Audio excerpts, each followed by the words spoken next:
Welcome in to another edition of the Husker247 HoopsCast. I am Mike Schaefer, joined by Brian Christopherson, and Nebraska was tantalizingly close to what felt like, Brian, a real strong resume that's almost unassailable at that point. But in basketball, and especially college basketball, being close matters not. And you got to win. Nebraska was not able to do it. We will dive into that game against Illinois here, and we will set up the week ahead for Nebraska basketball, which once again, at worst, needs to go 1-1, and at best 2-0 would do wonders for this team and where they hope to be when the season ends, or the regular season ends, not just in conference play, but also beyond. So we will dive into we will dive into all of that, and we'll just get started right here. What was your sort of, at what point did you think Nebraska was going to be able to maintain and stay in that game throughout against Illinois? Did you waver at all in the second half with the way it started? Did you think that they had that run in them to kind of keep things going? Walk me through the Brian Christopherson internal thought process as Nebraska starts off pretty well against Illinois, weathers a bit of a storm, claws its way back, and, for the lack of a better term, has possibly a win taken from them. Yeah. To your first question, I was curious coming out of the break, because I knew Illinois would come with a pretty hard punch against the ropes, and they did. They built it up, I think, to a 7-point lead very quickly. But Nebraska, by about the 10-minute mark, I remember there was a timeout, and it was, I think, 57-55 Illinois. And so at that point, you're like, okay, if Nebraska can get this thing to like the, under 6 timeout and about the same shape, they could pull this thing off. But there were also these cracks in the wall that were starting to form more bigger and bigger in the second half when it came to Illinois' offensive rebounds, and just they were just starting to pile up, and there was some foul trouble you were worried about. And honestly, Schaefer, this is why the game was so fascinating. After about the 10-minute mark of the second half, the game didn't go like how you would want it to at all for Nebraska, in that next segment. There was a long stretch where there wasn't a TV timeout until about 5 to 5.5 minutes left, and you could tell both teams were gassed. Nebraska, you had players like waving at their bench, like letting the coach know, I gotta go out. I could get a breath. You could see Jawan Gary like at one point like trying to catch someone's attention, and you almost never see it, where I think there was like 6 or 7 guys that were sitting there in front of the scorer's table, just like waiting for minutes to come into a game. There was a line change from both sides coming in, and it wasn't just Nebraska. I mean, both sides were huffing and puffing, but there was that moment for about a minute and a half of 2 minutes of game action where it was like that, where both teams were tired in hoisting up shots that weren't going in. And I kept thinking, like, if one team has a guy who amidst this hits that shot, or hits a 3 or something, it's going to be huge. And nobody ever got it. Nebraska finally called a timeout down 6. And then Illinois had that stretch where they had only hit 5 3-pointers up until about 5 minutes left in the game, but then they hit 3 in a row, and it was a 10-point game, and it looked pretty bleak at that point. But Hoiberg told them in that timeout, he's like, they can't score another point if we're going to win this game. And he would have been right. I mean, if it would have just been an 11-0 run, that would have been nice. And you give Nebraska credit for the way they chopped back there at the end, because there was a point where you wondered if it might end up being like a 15-point loss. And then Bryce hits the 3 to cut it to 7. You get it down to 5. And I think Illinois got a little tight the last 2 minutes as Nebraska was coming on, and they weren't sound with the ball. And I don't know about the foul call at the end. I don't want to make this a whole thing about officiating, but there were some rough calls, I thought. The worst call to me, we can get to the overtime. This was the worst call of them all, Schaefer, was the foul on Hoiberg, Sam Hoiberg, actually, when Nebraska's down 1, and I feel like had a jump ball or stole the ball very cleanly, and they called the foul. It would have been Nebraska ball up or down 1 with 25 seconds left in OT. But the The foul call at regulation, I can see where you could call it, but the way they had officiated that game, I didn't think it fit with like a lot of what happened in the preceding 39 minutes and 57 seconds. Yeah, I mean, to me, there's no question that foul relative to how they allowed, not just Illinois, but largely Illinois to play defense, and that's what happens at State Farm Arena. Like this how Illinois plays isn't new or different. Like that, they're always really aggressive. They're always like, there's just teams, and I joke about this, but Michigan football is the same way, and other teams are similar. I feel like in the NFL, the Lions and the Eagles and the Saints are all very similar in this regard. Get physical and make the people whose job it is to enforce the rules. And they didn't on one end of the court for a large portion of that game, or else Nebraska's shooting a lot more free throws than they did. And unfortunately, CJ Wilcher got called for something that happens a million times in a game. And there was less contact there than there was at center court for Rinkmast at the end of overtime for Nebraska. But those are the breaks. And, it's unfortunate because they played their ass off to get into that position. And I think after the Hoiberg tie-up, wasn't that when Josiah Alex stole the ball? Like on just this was when it was a criminally dumb inbounds pass for Illinois. And you said this, I think, in a way, but they were really skittish at the end of that game. Like they just weren't. They were not.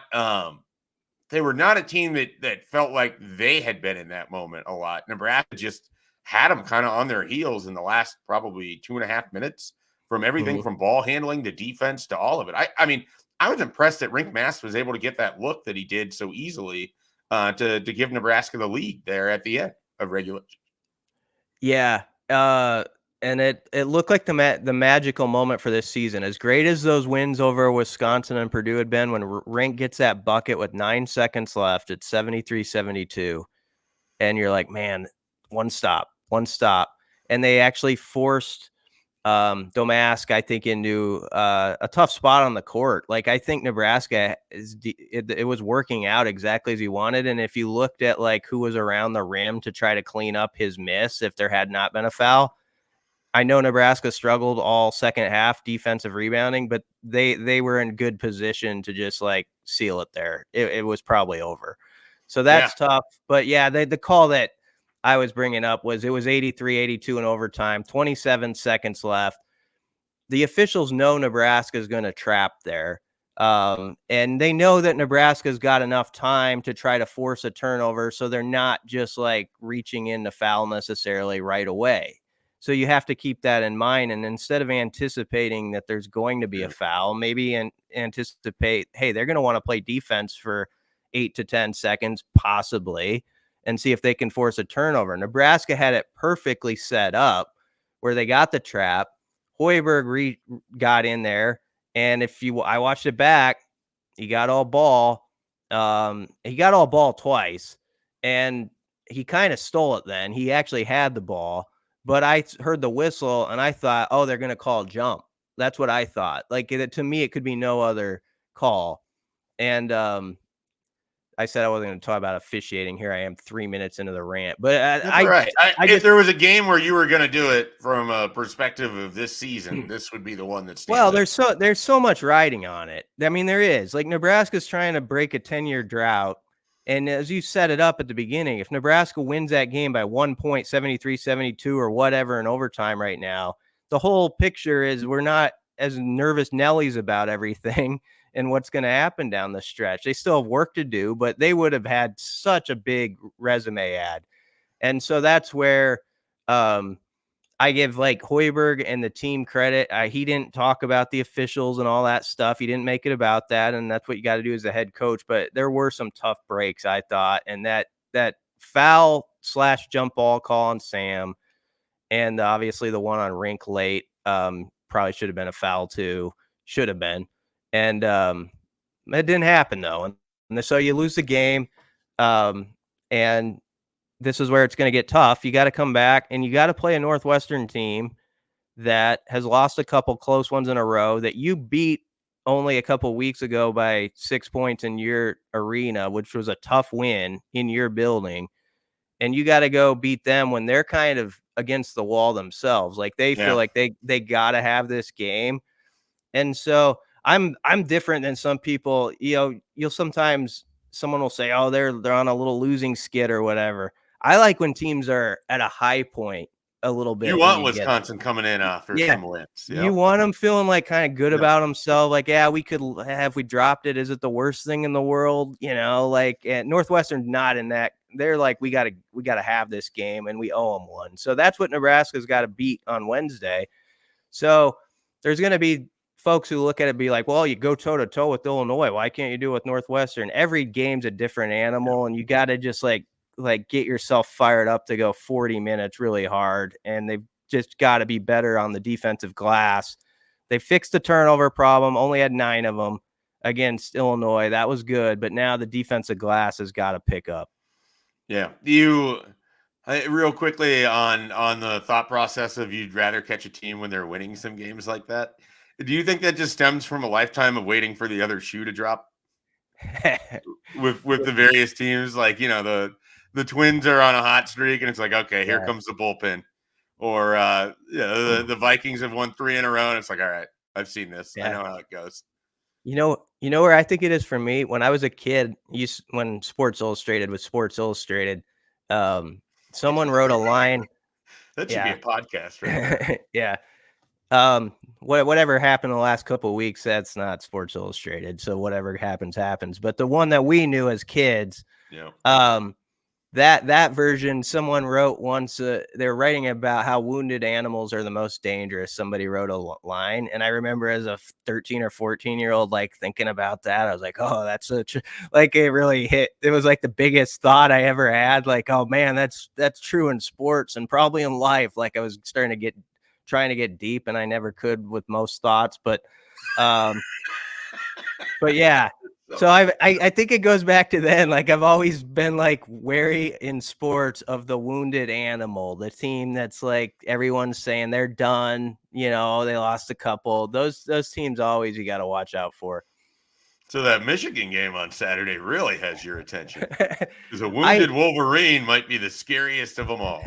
Well, I think we'll get to these games, but those are scary, yes, because like one trip where one game when you shoot 34% at home and lose them, and man, it could throw everything off whack. Everybody's sort of acting like it's just gonna hold court, like they're gonna get 10-0 now, maybe.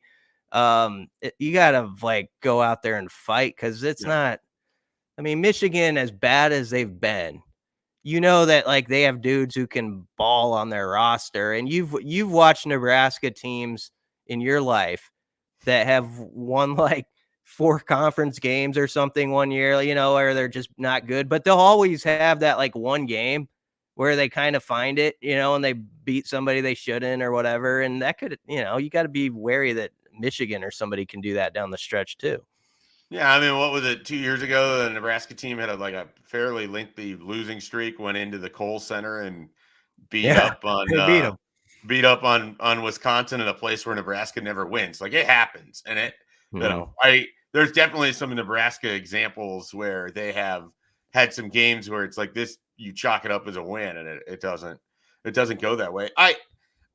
As we close out the Illinois thing, I do want to talk about this because I brought it up at the end of the Purdue podcast. I think we did. I felt like there was some people that were like ready to do the "see I told you so" on Keisei Tominaga thing, because he had those 3 kind of games in a row and he didn't look like himself even against Northwestern. He hit that huge 3, so that certainly looked like it. But man, you can tell like there are just some nights where that guy is just going to be unbelievable. And I thought I could tell pretty early against Illinois, like he was flying around hunting for shots that weren't just threes. He was letting these defenders get a step too far in and then going right by them and doing the sort of, I mean, has anybody in recent memory been better at that kind of flick the wrist floater over the rim protector than what Keisei can do? I mean, it's like 8 feet out and that ball just kind of floats through the air. He has like this unbelievable ability that he can change his shot in the air. Like my wife pointed this out when we went back and we watched it. He made a three that was fairly deep early in the first half, where it wasn't like his normal ball motion. He goes up and the ball's like a little lower, and then he's still able to just like guide his hand exactly where he wants it. Like he is a special talent in some ways. That he is just going to be such a huge part for Nebraska. It was nice to see him get back on track against Illinois. And he was a big part of how they were able to hold a lead against the Illini in the first half. Yeah, it was huge early, and then even like having a guy like that in overtime early on in the OT, Illinois got up 4, and Keisei hit an incredibly hard 3 that brought it back to 1. And so he just kind of hit shots like that throughout that kind of like kept them around. The thing I tried to say this on the last podcast, because I knew that he still would have a few games where he's going to be either the difference for Nebraska and winning it, or he's going to put them in contention too. Because if you look at what he's done this season, he had 3 games, that 3-game stretch, which was a little rough, where he only scored a total of 14 points. Mm-hmm. But I was looking at the numbers prior to that, and this is all against like Big Ten teams. Like that was a tough game against Northwestern, but he had 14 points and of course hit the big shot.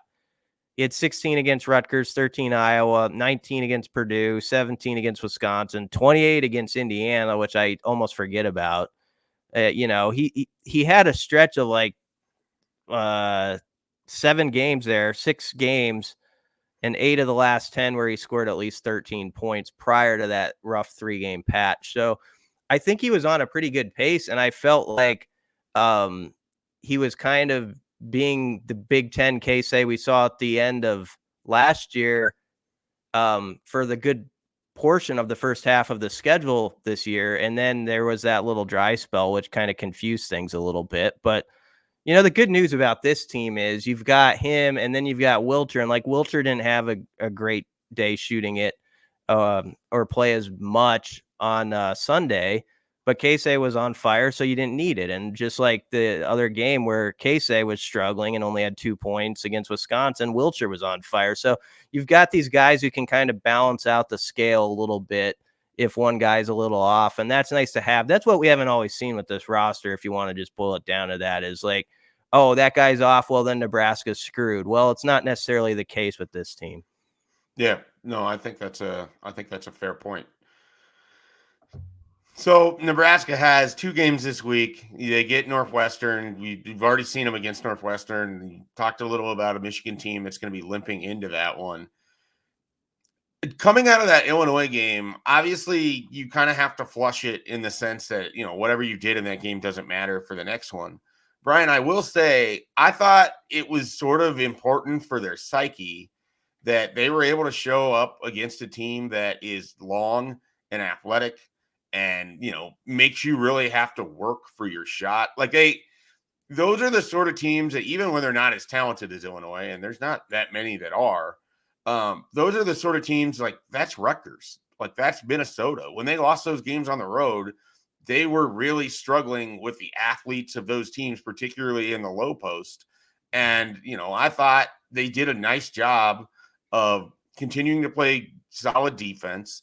You really would like the defensive rebounding to be better than it is. There's no question about that. But it was probably one of the better defensive performances from Tominaga so far this year. And I just felt like if I had a takeaway that wasn't, man, it was really close, and could you imagine what that would do for their resume? It was nice to see them basically go toe-to-toe with a team that's more athletic and more talented, and you walk out of there and you think they should have won that game. Yeah, definitely. And to show some wherewithal on the road too, like where you get down 10 and you didn't just like succumb to that and say, okay, that's the outcome. I agree with you though. I thought they played hard defensively. They got chewed up on the boards a bit in the second half, but they also turned over Illinois a lot. Like the points off turnovers were very advantageous for Nebraska throughout the game. And Nebraska, as I mentioned earlier, only turned it over 9 times. And Fred has boiled it down to those 2 things, turnovers and rebounding. He says, you win one of those, it's going to be a close game. You win both of those, you're going to win. You lose both, you'll probably get blown out. So Nebraska won one of those, the turnovers, lost the rebounding, close game. So it fits his formula if you want to really get simple with it. And it usually does compute that way as you've gone through this Husker season. So yeah, I was doing some real mental calculus as you were talking about that. yeah, And it was it does feel that way, yeah. but Particularly, you think about that win against Wisconsin a couple days ago or a week ago. It was those Wisconsin turnovers in the second half that just opened the door for Nebraska to really be able to come back in and announce themselves. yeah, and here's the test though, to take what you're talking about and move it forward to Northwestern. Nebraska actually out-rebounded the Wildcats 40-26 when they played here a few weeks ago. So they got after it, and they've done that at home in ways. Like sometimes they've stepped up and they've rebounded better against teams you thought might beat them on the glass in their building. So obviously Northwestern, I'm sure in their practices this week is like, that ain't happening. Like we're going to flip that stat around. And so that's going to be the test for Nebraska, is to respond to a Northwestern team that is very much going to want to turn that around. And they're going to also have to deal, with Boo Buie again, who the Huskers sort of got the better of the first time, which is very rare for him. Sam Hoiberg and Bryce did a really nice job on him. They shut him down in that game pretty good. I'm trying to look at the stat. I thought he was like 2 of 15 off memory, but so that's going to be the test, is trying to actually do some things they did the first game against Northwestern a second straight time, which, as I say, isn't always easy. Yeah, Boo Buie was 2 of 15 for a total of 9 points against Nebraska last game out. So that's going to be tough to try to do that again. Yeah. Did you have you looked at the look ahead for what the ticket prices are for that game? Because a couple days ago, Brian, you could get in the door price was $3, I believe, on StubHub. So if you are a Nebraska fan that lives in the Chicagoland area, you can visit the worst Big Ten city in Evanston and attend a basketball game for roughly the same cost of getting a hot dog. So you got that going for you. So the worst Big Ten city. It's not even close. They don't have fans. It's not a fun place to be. And the only reason anyone ever wants to go there is its proximity to Chicago. It has nothing. But it does have the proximity to Chicago. That's fine. That's all I had. Brunson and I kind of like the trip, I think. Everybody does, because you spend all your time in Chicago and then you go to Evanston for 4 hours and then you swear you won't go back there again. The rest of the time that you're in Chicago, and that's that. They're the worst Big Ten experience, period. They don't have fans. They don't it's terrible. Like, if you wanted to talk about just the bad Big Ten experience, you can talk about Rutgers and West Lafayette and these other places. They have people that show up and actually go there, that actually care. Piscataway is not bad. If anybody's got a bad vibe about Piscataway, New Jersey, it's a nice little college town. I liked it. I think it's more the shots of the arena and the stadium that sit so empty, where it's like, does anyone seem to care? There was not a big crowd at Jersey Mike's a few weeks ago. One of my favorite places to watch a Husker football game is Northwestern, though. I'd like the intimate setting, and that it's kind of like a high school deal where the crowd is split 50-50 or 60-40 or 65-35 maybe. So I kind of go ahead. Sorry. No, I will kind of stand up for Evanston, but not enough to like spend another 10 seconds on it. No, that's completely fine. That makes for good podcasting here. People like differences. Embrace debate. You probably embrace the fact that their grass sits over people's ankles when they play there at Ryan Field. I've taken part in that over exaggeration somewhat on social media, but it's not as bad as it used to be. But I get what you're saying. I think they've been kind of fired up about their basketball team, like the students and That's stuff. That's what I thought too. And then I saw it was $3 to get in, and maybe it's not anymore. Maybe that was just, ahead of the game or whatever. Or maybe that was the single low price someone selling his ticket for $3. But I think that you could get in to that game for a reasonable cost. I'll look it up right now. So you fill some time. I can talk. If they can get this win though, I've talked about like, oh, it's gonna be. I mean, they can do it. They're capable of going and getting this win, and if they could just take that offer off the table, seriously on the road, like and not leave people that discussion point. If you look around, Schaefer, there's a lot of teams that are like have 1 or 2 wins on the road. So the problem with Nebraska is that offer. If they had like beat Rutgers or beat, obviously Illinois, but like even before that, we always talk about the Minnesota game.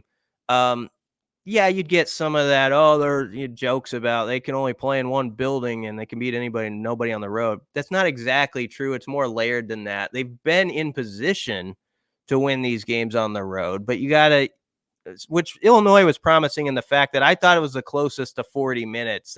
45 in this case, they played on the road, whereas Rutgers and Minnesota were like 30 minutes, where there's like you could take 30 minutes and say that would work for a win, and they couldn't compute it to the whole thing. So if they could do 40 minutes again against Northwestern, understand that, hey, you win this game, you go home and take care of business, and then they actually have a week off until they play their next game where you get a little rest. That's the challenge I put forward if I'm Hoiberg with this team right now. It's like, I know it's been a grind and we're right in the middle of it, but we're about to get a week off.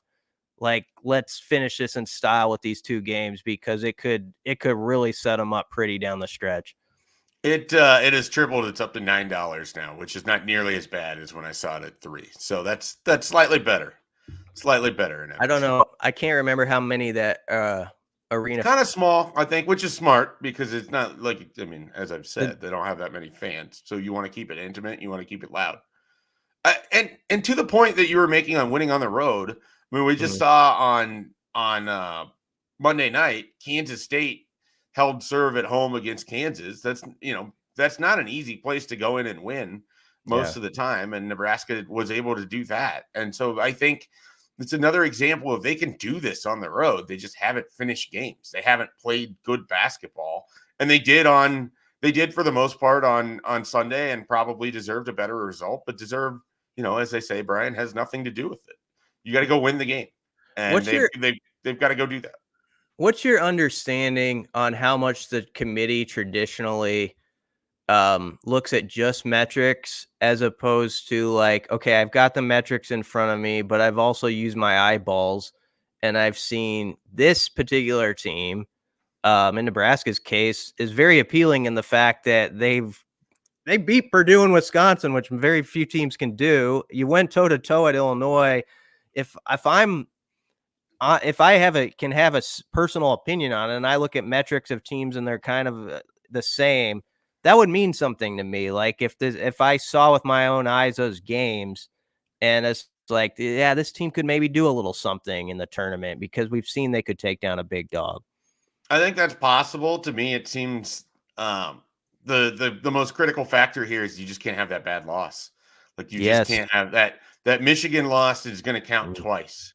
And you got to beat them twice. A Rutgers loss at home probably would count twice. So like you've got to be able to take care of those games. And right there, if you win just those 3, you've got, and then you find 2 more, you're in a good spot. But like that's sort of the game that they're playing right here. And that's why winning games against Illinois and Northwestern, it's huge because you're just adding to your resume. You're also helping yourself. I mean, if Nebraska can get to the 4 seed and get the double bye, you're going to face a more tired team on Friday in the Big Ten tournament. And that, gives you another opportunity to get a potentially important win and then set yourself up for an important game. And then, if you win 3 games at that point, we're not even having to talk about the bubble. So it's everything matters, obviously, but it just taking care of business and taking care of the teams that are the worst on your schedule right now is so paramount to them. They just can't afford that trip up.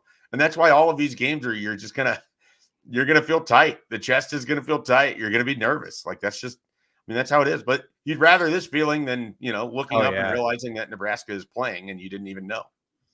Yep. Yeah, these games, I always felt like Illinois Northwestern are a nice, not that you want to look at it this way if you're inside the locker room, but like a safety net a bit. Like you could, if you can get one of these two, especially had they got Illinois, but they didn't. Then if you did slip up to somebody, that maybe that covers it a little bit, more. But what you're talking about is interesting too with the, if you could get the double bye or whatever. You also could potentially avoid, in that case, a little bit of a dangerous game. Not that you don't, like if let's say you get like a seeding where you're a 5 or 6 seed and you're playing, 11 or 12 seed on the the first round of 4.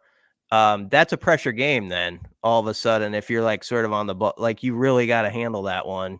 So because you have another opportunity for a bad loss. That's where the end of the schedule is both comforting, like, oh man, they could win 5 of 7 or 6 of 7, and also like, okay, you better be on your P's and Q's because one slip up and it's a bad loss and that'll hurt. Yeah, no question about it. All right, let's finish up.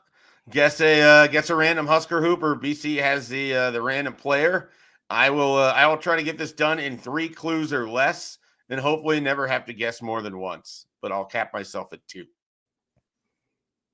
Okay. The era would have been he was an honorable mention Big 12 player in the year 2003.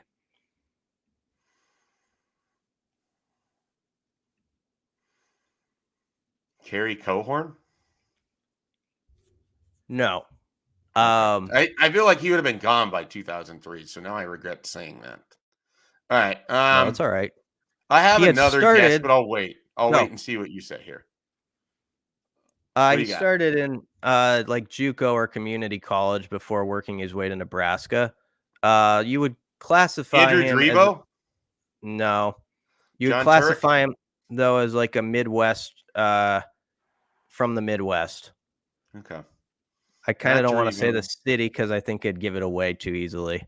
I've already used my 2 guesses. I shouldn't have said This Cohorn. is me not looking this up beforehand and taking and hoping I'm right in this. I believe he hit a big shot in that NIT game against Creighton, and I hope I'm not misidentifying. What year was that when they played there and they beat them by 1? That would have been 2003, I'm pretty sure. Yeah. Okay. I think he's the guy. He hit, if I'm remembering right, he hit a big shot that like put him up 1. It was a game where like Nate Funk got defended on right at the end and they blocked him. The only other name that's coming to mind, and I was like really just assuming it was a big guy, but is it Nate Johnson? It's Nate Johnson. Yeah. Out I of mean, if Kansas City. I just wasted too many guesses. I mean, I got there in my head. He had the layup against Creighton to win the game. I'm pretty sure. Was that it? It was an NIT game. I remember this will take you back in time a little bit for me, anyways. I had my Eagle Scout board of review that night, and all I wanted was to get in there, make my case, have them accept it, get this over with as quickly as possible so I could get home to watch an NIT game featuring Nebraska and Creighton. And, I was awarded the Eagle Scout, which at the time mattered a lot less to me than being able to go home and watch the second half of this basketball game. So. Would an Eagle Scout get down on officiating the way you do, or is an Eagle Scout supposed to be like kind of above that? An Eagle Scout is expected to be courteous and kind, all of these different things. I don't know that I represent the Order of the Arrow quite as well as I probably should. But that's all right. By the way, I respect officials. It's a really freaking tough job. I get it, and it is, and all that. But they also control the fate of games in their hands. They do. So it works both ways. Like it's difficult. They do. But, they do. With great power comes great responsibility, right? Like the Spider-Man quote. That's it. And it applies to Big Ten officiating. Someone's going to point out that came from someone that wasn't Uncle Ben in Spider-Man. That's where I know it. No, I think they originated it. Yeah. We're talking Spider-Man. That's our cue. It's time to go. A terrible performance by me and the Guess the Random Husker Hooper. I'm sure You I will got be it. hearing. Yeah, I only took like 4 guesses and completely wrong positions. A guy who wasn't even on the team, I think, in 2003. That's better than I usually do. I'm like, I don't know. So, like, I end up guessing like Luke Longley or something who didn't even play here. So you, Luke Longley. All right. yeah.